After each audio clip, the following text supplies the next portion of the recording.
Le Maghreb s'embrase, les alliances tombent en poussière, et dans l'ombre, une présence mystérieuse se fait de plus en plus proche. Ces événements ne sont pas le fruit du hasard, mais les signes d'une transformation profonde qui bouleverse nos terres et nos âmes. Es-tu prêt à plonger au cœur de ce mystère, à découvrir ce que ces flammes signifient vraiment? Bienvenue dans ce voyage entre histoire, spiritualité et espoir. Style narratif, un historique avec une histoire inspirante. Il y a bien longtemps, dans un village niché au cœur du Maghreb, vivait un vieil homme sage, respecté de tous. Chaque soir, les enfants du village se pressaient autour de lui pour écouter ses récits, transmis de génération en génération. Une de ses histoires favorites parlait d'une époque où les tribus du Maghreb formaient une alliance solide, tissée avec patience, foi et confiance. Cette alliance n'était pas seulement un pacte politique, mais une véritable communion d'âmes et de cœurs fondée sur des valeurs partagées, la justice, la solidarité et surtout la soumission sincère à Allah. Le vieil homme racontait comment, autrefois, ces tribus, malgré leurs différences, s'unissaient face aux défis, protégées par un serment sacré. Cette union était la source de leur force, de leur paix, de leur prospérité.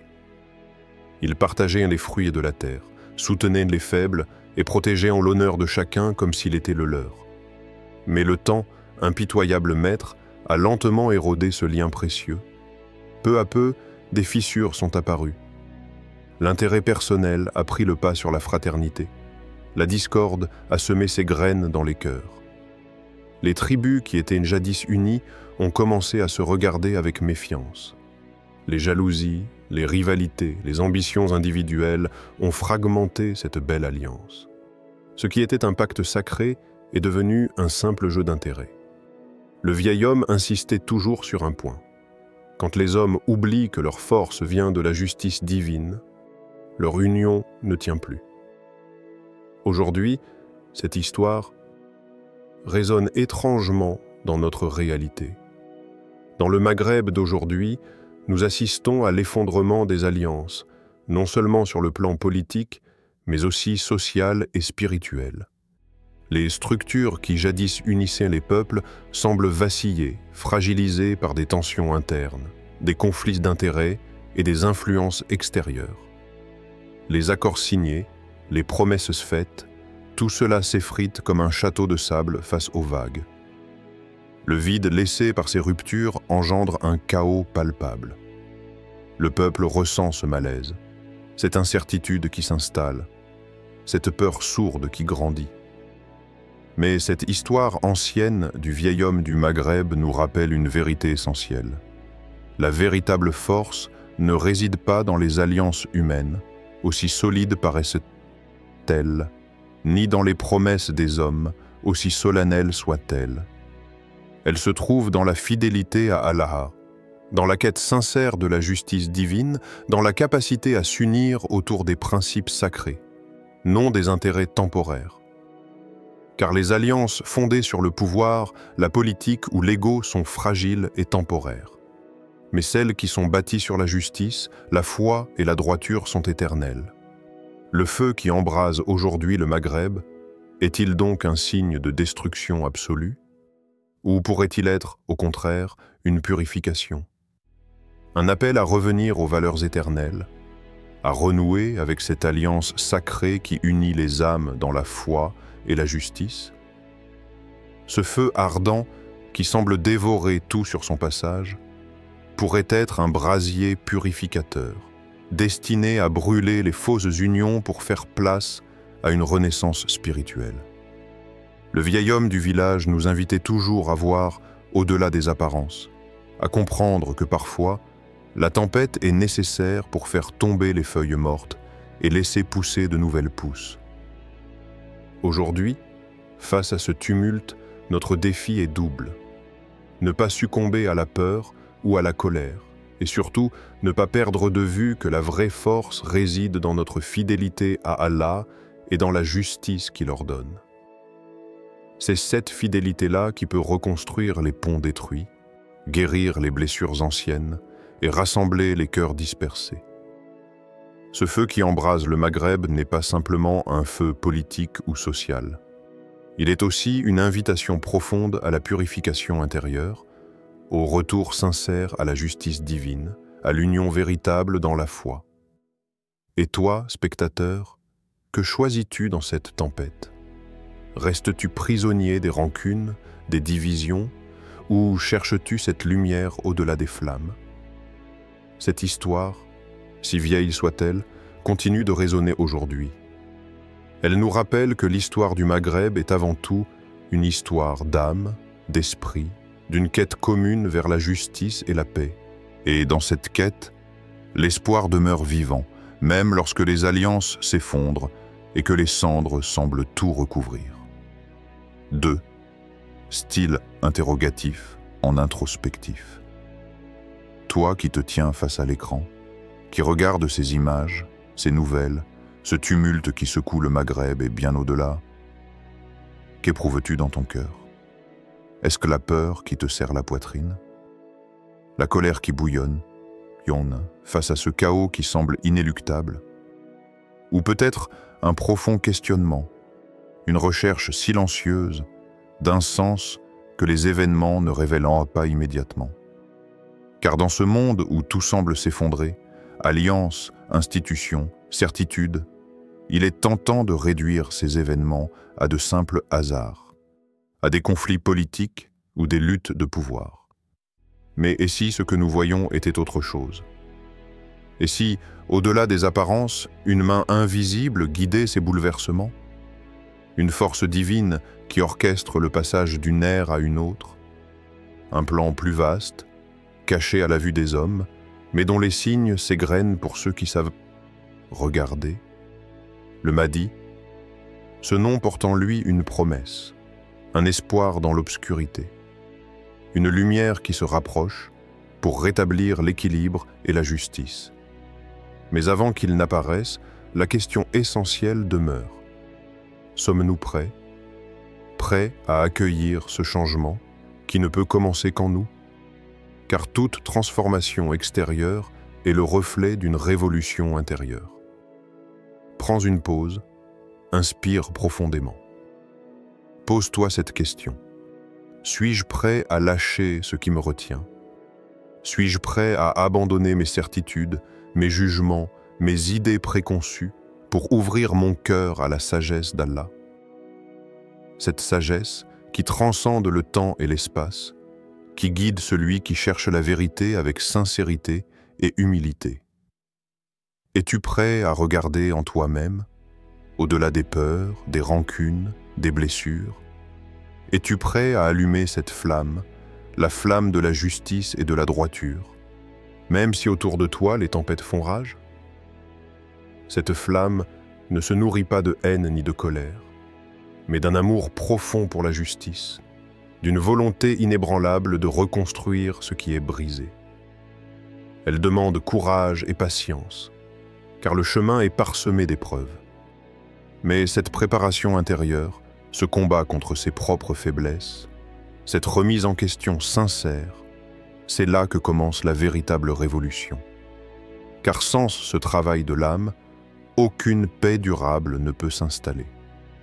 Le Mahdi ne viendra pas simplement pour imposer la justice par la force, mais pour guider ceux qui auront allumé cette flamme en eux, pour rassembler les cœurs prêts à l'écouter et à suivre la voie de la vérité. Alors, pose-toi encore ces questions. Qu'est-ce qui m'empêche de changer? Quelles barrières intérieures dois-je franchir pour devenir meilleur? Quel poids ai-je encore sur mon cœur qui m'empêche de voir clairement? Chaque réponse, même la plus douloureuse, est un pas vers la lumière. Car cette lumière, si fragile soit-elle, a le pouvoir de dissiper les ténèbres qui nous entourent. N'oublie jamais que la plus grande bataille est celle qui se déroule à l'intérieur de toi. Et c'est en cette bataille que se forgent les hommes et les femmes capables de bâtir un monde nouveau, juste et pacifique. Alors, sois patient, sois sincère dans ta quête, et ouvre ton cœur à la sagesse qui dépasse tout entendement. Car c'est dans cette humble ouverture que le changement profond s'opère, que la révolution véritable s'amorce. Le Mahdi approche, oui, mais il attend que ses partisans soient prêts, qu'ils aient allumé cette flamme en eux, qu'ils aient nettoyé leur âme des doutes et des rancunes. Tu peux choisir d'être parmi eux. 3. Style spirituel en inspirant, avec un appel à la transformation. Dans ce tumulte qui secoue le Maghreb, où les flammes semblent dévorer tout sur leur passage, une lumière douce commence à poindre à l'horizon de nos âmes. Cette lumière, fragile mais tenace, est une invitation puissante à la patience, à la foi, et surtout à l'unité sincère, celle qui ne se base pas sur des accords superficiels, mais sur le lien profond des cœurs qui partagent en la même quête de justice et de paix. Oui, le Maghreb s'enflamme. Oui, les vents de la discorde et du conflit balayent en nos terres. Mais dans cette épreuve, il y a une chance que beaucoup ne voient pas encore, celle d'un éveil spirituel. Chaque flamme qui consume la division peut aussi devenir une étincelle de fraternité retrouvée. Imagine un instant. Imagine que les flammes ne soient pas uniquement destructrices, mais aussi purificatrices. Que chaque souffle de vent violent qui s'abat sur nos peuples emporte avec lui la poussière des rancunes, les cendres des haines anciennes. Que ces vents qui déchirent le voile de l'ignorance nous révèlent la lumière cachée derrière chaque épreuve. Cette transformation profonde ne commence pas dans les palais des puissants ni dans les salons diplomatiques. Elle commence en toi, en moi, en nous. Elle est le prélude nécessaire à l'arrivée de celui qui viendra rétablir la paix et la justice, celui dont les ombres approchent silencieusement, le Mahdi.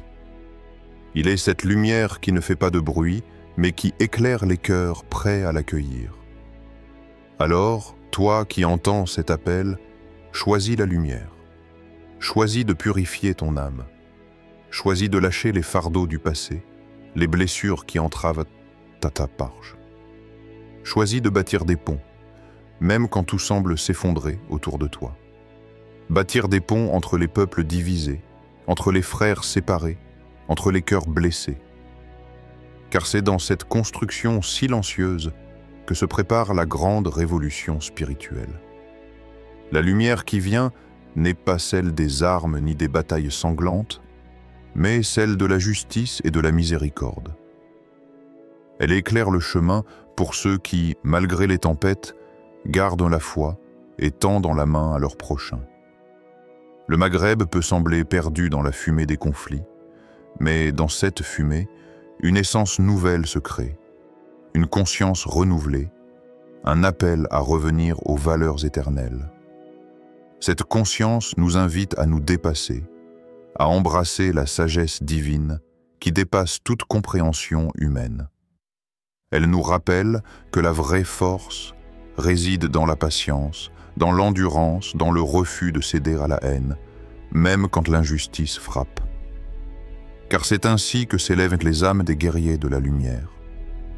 Ceux qui ne combattent pas avec la violence, mais avec la force inébranlable du cœur pur. Dans cette voie, chaque acte de bonté, chaque parole de réconciliation, chaque pas vers l'unité devient une victoire sur les ténèbres. Et cette victoire intérieure est le fondement sur lequel le Mahdi pourra bâtir la paix véritable.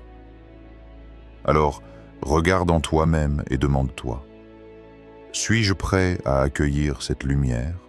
Suis-je prêt à être un artisan de paix, un bâtisseur de ponts, même au milieu des ruines? Suis-je prêt à embrasser la justice divine, même si cela signifie renoncer à des certitudes humaines? Car cette transformation, bien que difficile, est le chemin vers la délivrance. C'est le chemin qui transforme les cendres en terre fertile, la douleur en sagesse, la division en union, et alors que les ombres du Mahdi se rapprochent, la lumière qu'il apportera n'aura de force que si nous avons préparé nos âmes à la recevoir. N'attends pas qu'elle vienne de l'extérieur, fais briller cette lumière en toi aujourd'hui, en ce moment même. Car c'est dans cette lumière, dans cette transformation intérieure, que réside le véritable espoir du Maghreb et du monde. 4. Conclusion méditative à une prière d'espoir. Le monde change inexorablement sous nos yeux et dans nos cœurs. Les alliances se brisent, tombent comme des feuilles mortes balayées par le vent. Le Maghreb, ce berceau de tant d'histoire et de spiritualité, s'enflamme, danse au rythme d'une épreuve divine. Mais au-delà du tumulte visible, dans ce grand théâtre où les événements se jouent, comme les actes d'une pièce écrite par la sagesse d'Allah, une vérité s'impose, les ombres du mardi se rapprochent silencieusement. Ces ombres ne sont pas celles de la peur, mais celles de l'espoir, de la justice imminente. Elles annoncent une ère nouvelle, un temps de lumière qui succédera à la nuit des divisions et des conflits. Dans ce passage difficile, cette tempête qui secoue nos âmes, nous sommes appelés à cultiver une foi inébranlable. Une foi qui ne faiblit pas face aux épreuves, qui ne vacille pas sous le poids de l'incertitude. Nous sommes invités à développer une patience infinie, semblable à celle des montagnes qui résistent aux orages et demeurent immuables. Cette patience n'est pas une résignation passive, mais une force active, une confiance totale en la sagesse d'Allah, qui gouverne tout, même lorsque l'homme ne comprend pas. Ô toi, Seigneur des cieux et de la terre, toi qui détiens la connaissance parfaite et la justice absolue, éclaire nos cœurs obscurcis par la peur et la colère. Fortifie notre âme fragile, rends-la capable de supporter les épreuves avec dignité et humilité. Guide-nous sur le chemin droit, celui de la justice, de la paix et de la fraternité. Fais que nous soyons dignes d'accueillir la lumière promise, non pas avec arrogance ou impatience, mais avec un cœur humble et sincère. Que cette lumière éclaire nos actes, nos paroles, nos intentions, qu'elle nous inspire à tendre la main à nos frères et sœurs, à bâtir des ponts plutôt que des murs, qu'elle nous pousse à pardonner, à réparer, à reconstruire. Car c'est dans cette fraternité retrouvée, dans cette union sincère, que réside la véritable force. Une force qui surmonte les divisions, qui guérit les blessures anciennes et qui prépare le terrain pour la paix durable. En ce moment même, nous sommes appelés à méditer sur ce pouvoir de transformation qui nous est offert. À prendre conscience que chaque épreuve est une chance de grandir spirituellement, de purifier notre âme, de renforcer notre lien avec Allah. Que notre prière soit un engagement, une promesse, celle de marcher sur ce chemin avec sincérité, patience et espoir. Et lorsque les ombres du Mahdi se manifesteront pleinement, que nous soyons prêts, le cœur ouvert, l'esprit clair et l'âme lumineuse. Amin. Dans ce monde en mutation, où le chaos semble régner, une lumière silencieuse grandit en secret. Le feu qui consume le Maghreb est peut-être l'étincelle d'un renouveau spirituel, une invitation à nous préparer intérieurement à l'arrivée de celui qui restaurera la justice et la paix. À toi maintenant de choisir, rester dans l'ombre des peurs ou marcher vers la lumière d'un avenir nouveau. Que la sagesse et la foi guident chacun de tes pas.